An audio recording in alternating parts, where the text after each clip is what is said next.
Eso tenemos pendiente de trabajar este.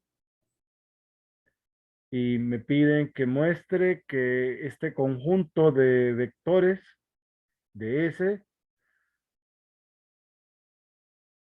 es un conjunto ortonormal. Entonces, ¿qué tendríamos que verificar para eso?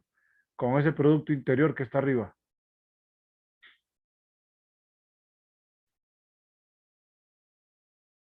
¿Qué condiciones tendríamos que verificar para demostrar que es un conjunto ortonormal? Ujú.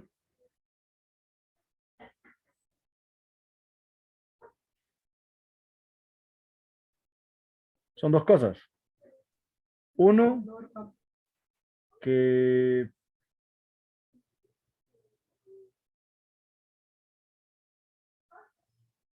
bueno, en todo caso, F producto interior con F es uno.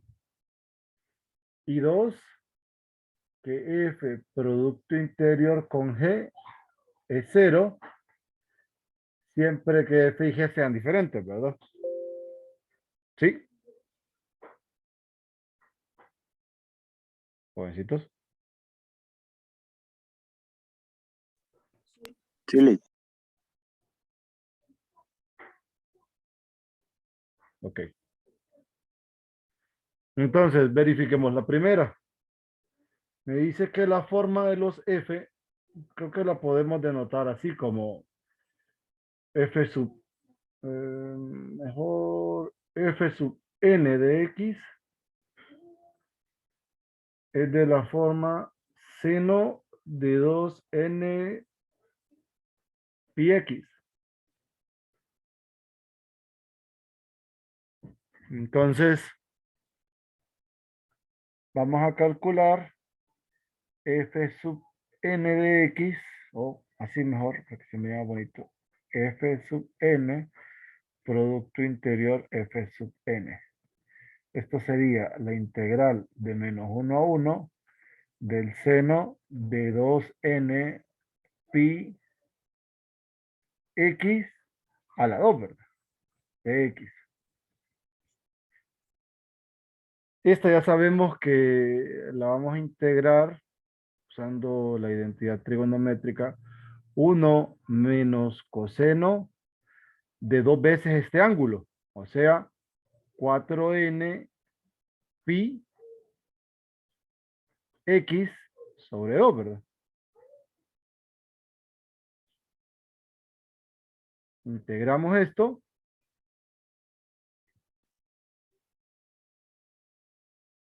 Bueno, integramos y nos queda x medios menos 1 sobre 8n pi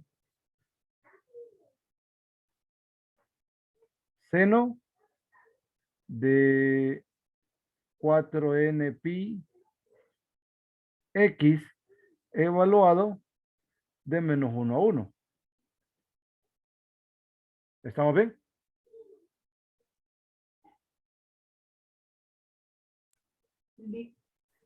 ¿Sí? Podemos evaluar eso de 0 a 1, pero el doble de lo que tiene adentro. Y si usted asegura que la función es par, sí. El seno es impar y el producto de dos funciones impares es pares. O no. Sí. Ok.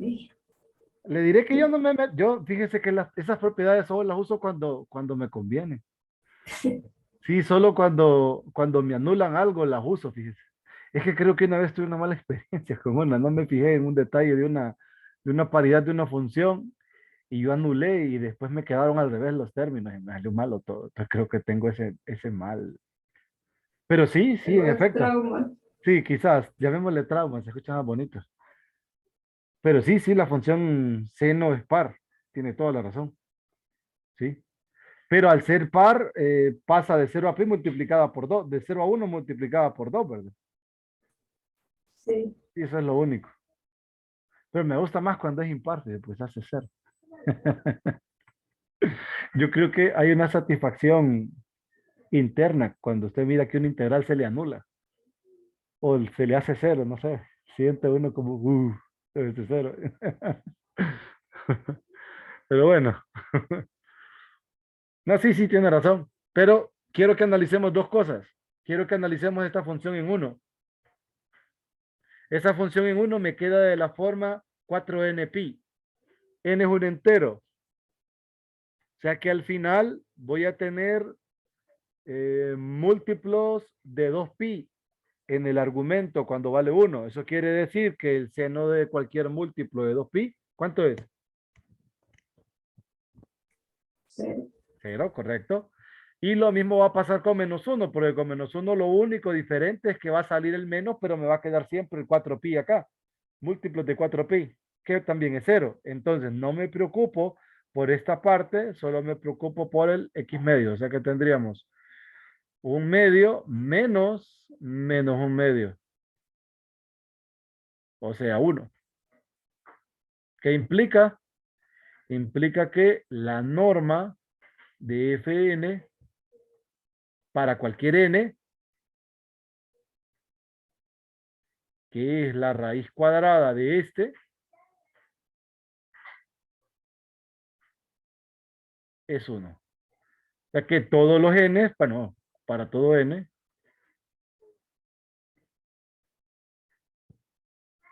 para todo n, que va de 0, 1, 2, infinito. O sea que esta es la primera.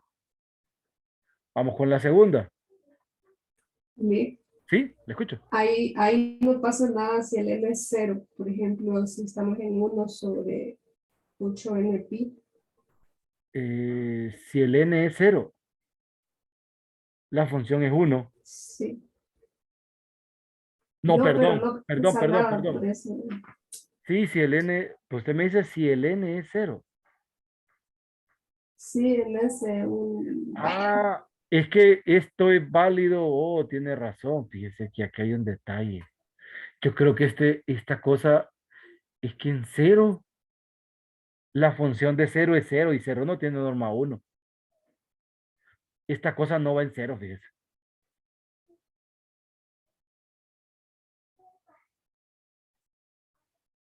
Es de 1, 2, 3 en adelante. Porque en 0 tengo la función 0, pero la función 0 es LD. O sea, si yo meto el 0 en el conjunto, sí, no puede estar, fíjese.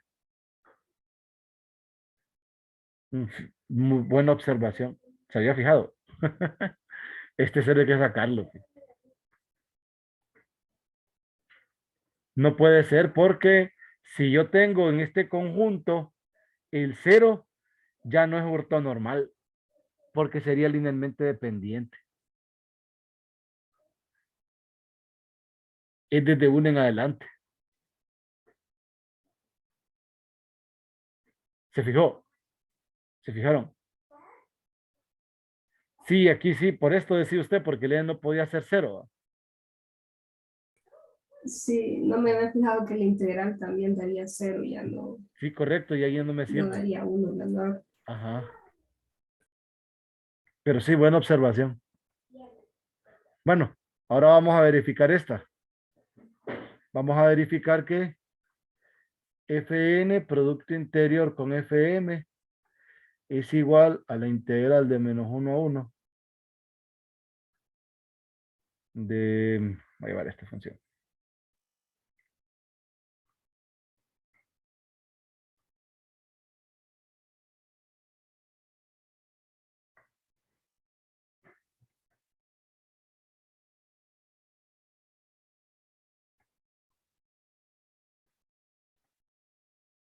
Este puntito, a ver de dónde vino.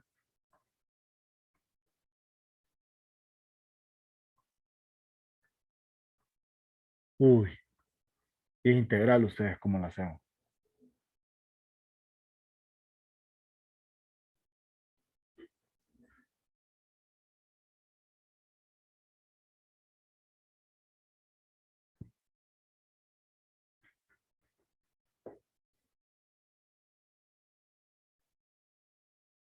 Pucha, no, no se me ocurre nada, fíjense.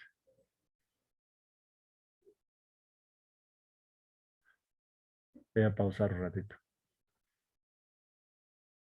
Miren, este tipo de integrales, tal y como lo estábamos platicando hace poquito, tanto seno por seno, seno por coseno, coseno por coseno, se integran primero, o mejor dicho, hay que someterlas a una transformación usando las identidades de producto a suma. Entonces, ustedes me decían que el seno de U por el seno de B era un medio del coseno de U más B más el coseno de U menos B. No, es Menos. U menos B menos el coseno de U más B. Así, porque esta es la positiva. Una vez al final. Tiene razón, esta es la positiva, ¿va? Sí. A ver. Sí, Ah, sí, sí. sí. Esa es la positiva. Sí, así.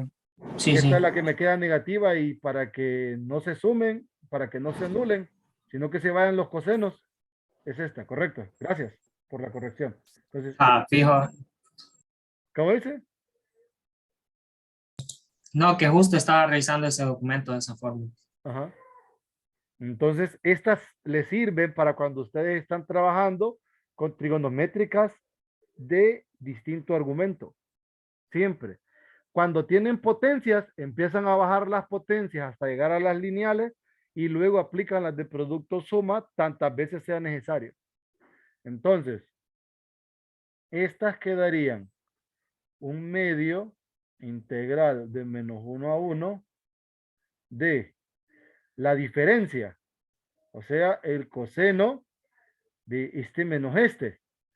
Entonces tienen 2 n menos m pi x, ¿verdad? Menos el coseno de la suma, que es 2 n más m pi x.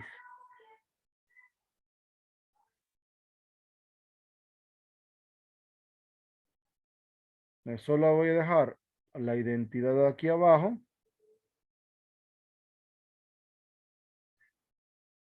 Y seguimos integrando.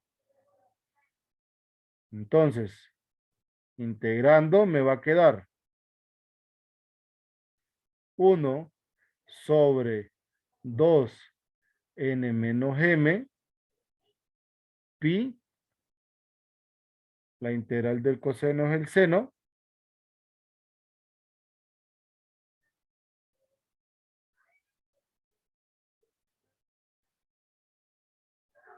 menos 1 sobre 2 n más m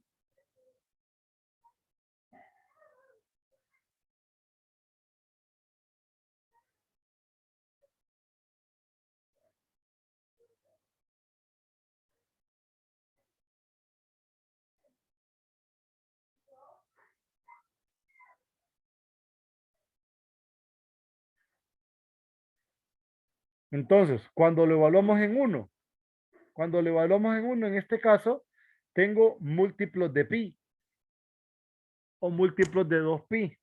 Aparte, m y n son diferentes, desde un principio lo habíamos dicho. Entonces, este número no es cero, nunca va a ser cero.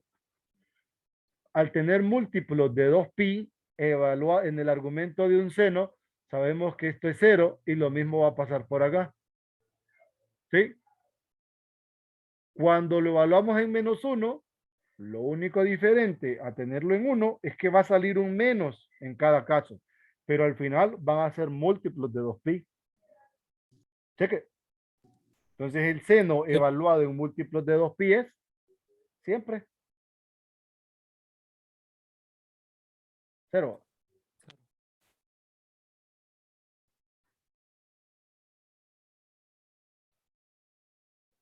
Cheque.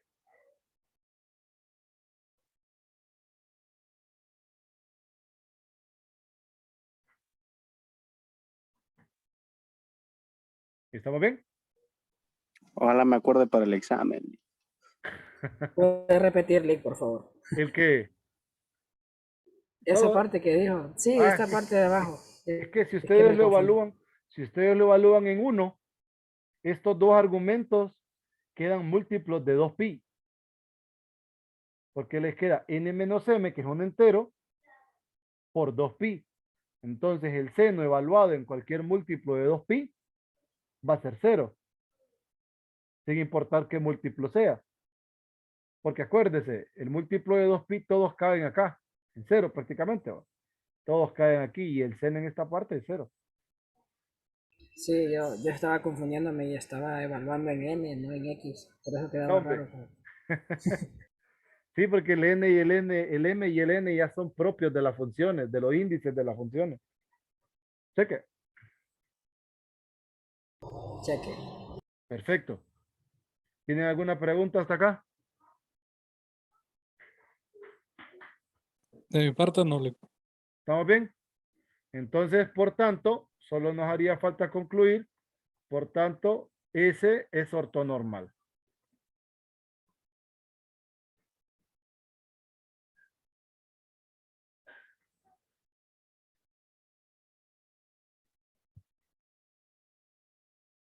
Entonces, vamos a cerrar con este ejercicio. Uy.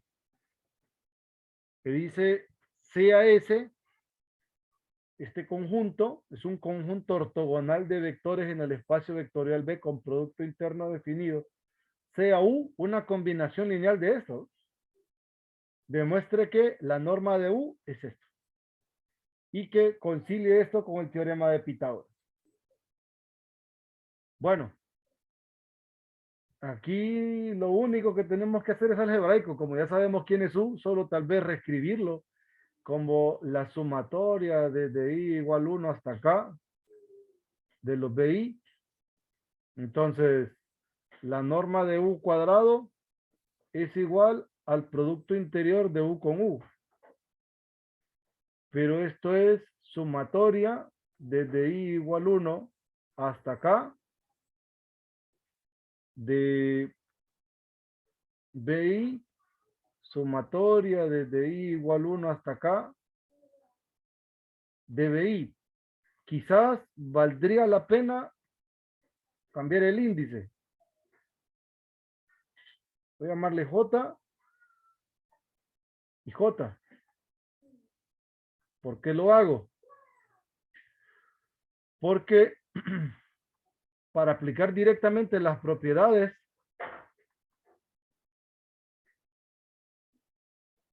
me va a quedar sumatoria en I, sumatoria en J de estos. Pero estos de un producto o de un conjunto ortogonal ya tienen valor. Que para I distinto de J son ceros. Y para I igual que J es la norma de BI cuadrado. ¿Se acuerdan, verdad? Entonces, esto nos queda sumatoria en cualquiera de los dos índices, de 1 hasta acá, de BI, producto interior con BI, son los únicos que quedan. Pero esto es igual a sumatoria desde I igual 1 hasta acá de la norma de BI cuadrado, que es lo que queríamos verificar. Cheque. Ahora, dice que conciliamos con el teorema de Pitágoras. Pitágoras, ¿dónde estás, Pitágoras? Era el 3,6, creo. Aquí está, 3,4.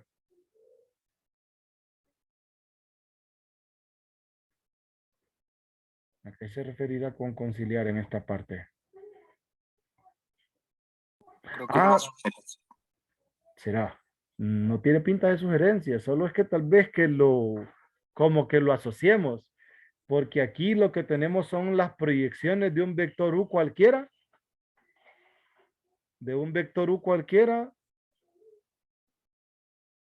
Vamos a ver.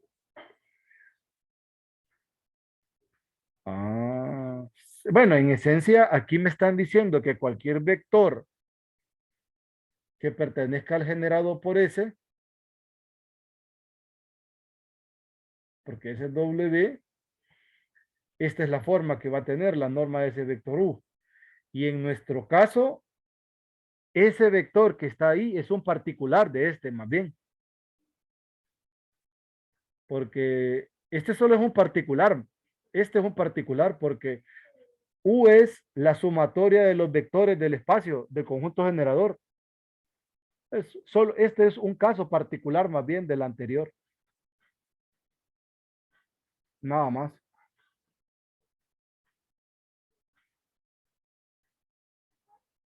Si era una sugerencia, entonces. No, solo, no sugerencia.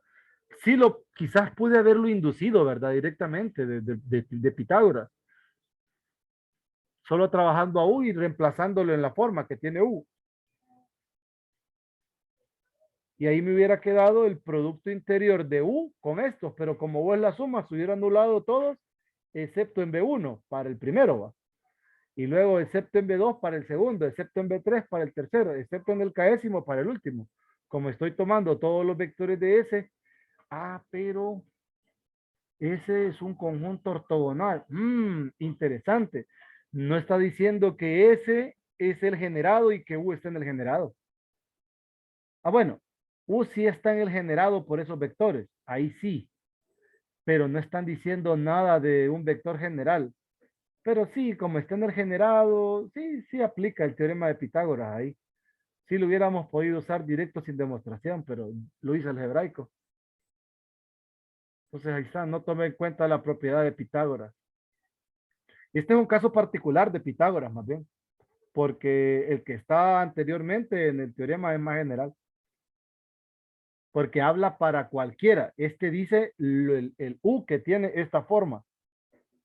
Esa es la norma. Entonces, en el caso de dos vectores ortogonales, ¿se acuerdan lo que habíamos hecho? En el caso de dos vectores, que U sea la suma de dos vectores que son ortogonales, entonces la norma de U es igual a la norma de uno de los vectores al cuadrado más el otro al cuadrado. ¿Recuerdan ese resultado, verdad? Que lo verificamos. Sí, creo que era algo con Cauchy. No, era para la de Bessel, creo. ¿Se acuerdan? Creo que era para la de Bessel la que usamos ese caso particular. Sí. Sí, que Christian me dijo que si había otra manera, que no llevar el vector ficticio aquel. Y sí, en efecto, había otra. No sé si tienen alguna duda, pregunta o comentario al respecto.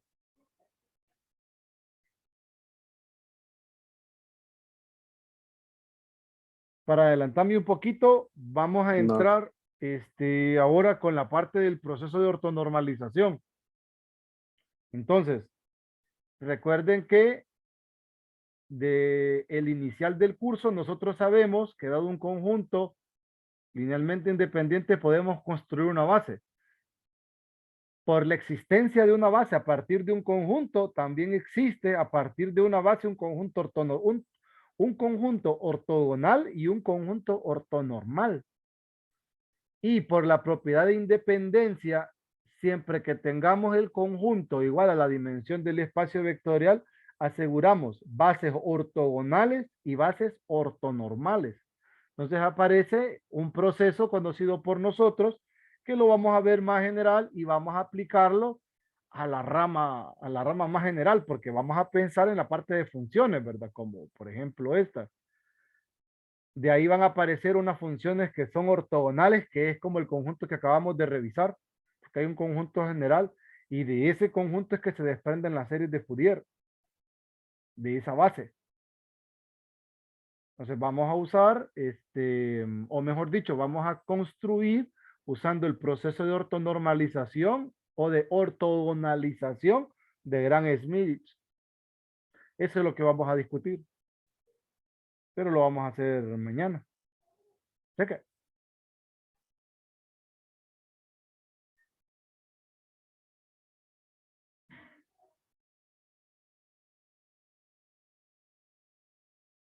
Listo.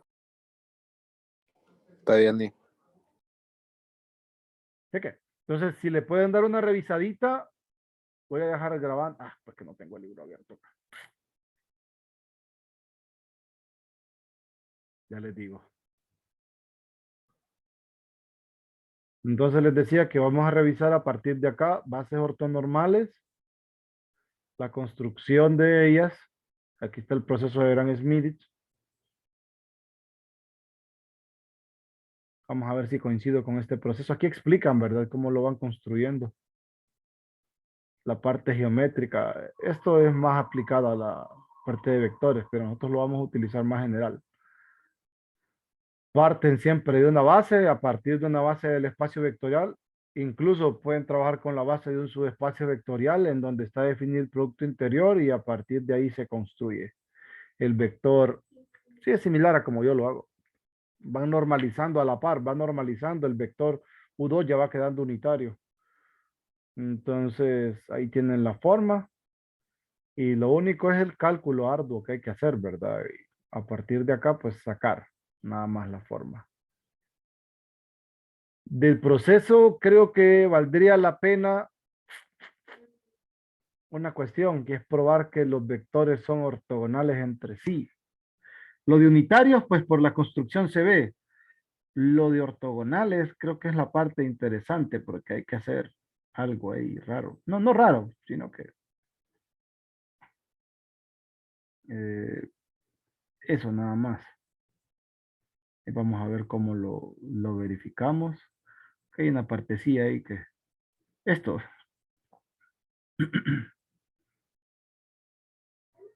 Aquí lo tiene. El libro, este libro sí lo tiene. Creo que el de Coleman no lo trabaja y solo trabaja bases ortonormales como el producto interno canónico. Aquí nosotros estamos asumiendo un producto interno cualquiera, en la construcción y tiene la misma forma.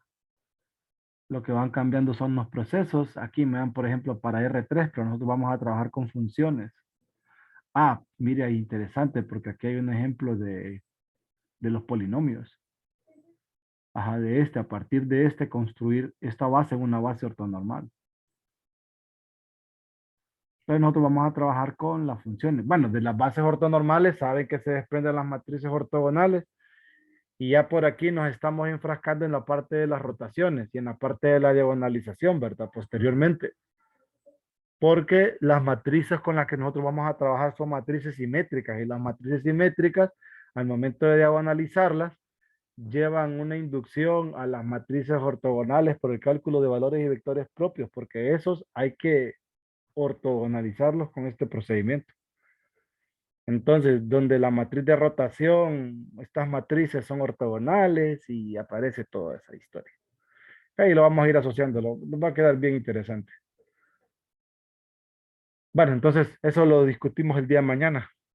Tal vez si le puedan dar una leidita, así, algo particular para que vayan viendo y podamos discutir un par de cosas interesantes.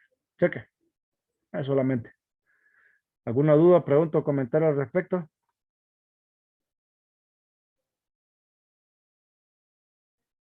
¿No? Dale. Listo. Paro la grabación entonces.